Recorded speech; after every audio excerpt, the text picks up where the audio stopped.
We've been doing a lot of cool and interesting things in Fromm lately. We did a couple of things. We watched one of my favorite TED videos on vulnerability, and we watched another TED video.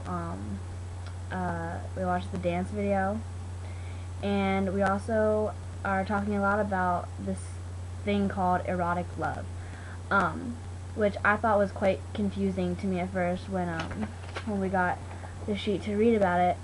But it's actually quite interesting, and I find it to be very true in in most cases.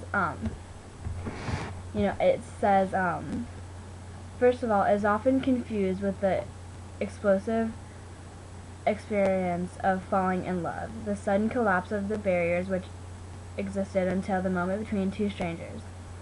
But as was pointed out before, this experience of sudden intimacy is by very nature short-lived. After the stranger has become an intimately known person, there are no more barriers to be overcome. There is no more sudden closeness to be achieved. The loved person becomes as well known as oneself, or perhaps I should better say, as little known. That is something from the erotic love. And I kind of see this in young love or like immature love. The words "I love you" sometimes come out a lot, and I don't think that really means like I love you. I think it's kind of just like, well, I like you a lot, but a little bit more than a lot, so I'm just gonna say I love you. But I'm not really sure if it means a lot, or if they really think about what it is supposed to mean, like in a marriage, maybe. But I think they just kind of come out in relationships, and usually it's tied to being intimate with the other person. And also, I kind of think of like someone said, like, if you're in a relationship, like the first stage is like kind of you're so happy to be with that person, like you're so ecstatic that you're with them, and so you're kind of high off the relationship. And so like you don't really engage in much conversation with the other person. You just say how much you like them, or just small talk that doesn't really mean anything. And then you try to hopefully get to know the person.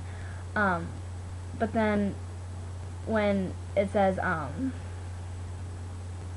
there's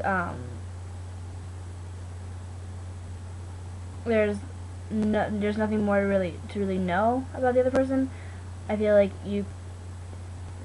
some people can get bored. And like in a marriage, if they cheat,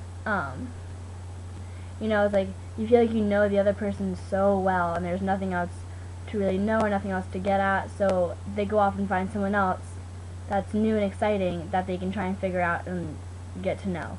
And then I feel like it's just a cycle that goes on and on and on, when you just get bored of the person because you think you know them, and then you go off and find someone else that you don't know, and then it's like the first stage of the relationship when you're high off it and just like kind of more intimate with them than actually engaging in a lot of conversation or actually caring about them or getting to know them that much. I think that's when relationships get kind of complicated. And also, Mr. Squires always talks about, like, if you figure out, like, your girlfriend or boyfriend cheated on you, like, your first reaction is, like, what? Like, why? And then you have to, like, stop and think, how could they not cheat on you? You have to step back and kind of look at the situation and kind of do the dance with them and try and, like, figure out, like, what they did, like, what went wrong, and kind of accept it. Or you can be mad and just blow it off and not even really dissect it and really think about it that much. So Fromm lately has given me a lot of different ideas about relationships and how they can be more complicated than I ever would have thought they could be. And I'm really enjoying this part of Fromm. And we also watched this movie, Interiors, which is kind of a dark movie. But that was interesting. I don't know, that one had a lot of these these examples in them, because there was a lot of couples and relationships in there, and so I just think what we're getting into in Fromm is going to be really worthwhile to know about this stuff. So I can't wait to learn more. Thanks.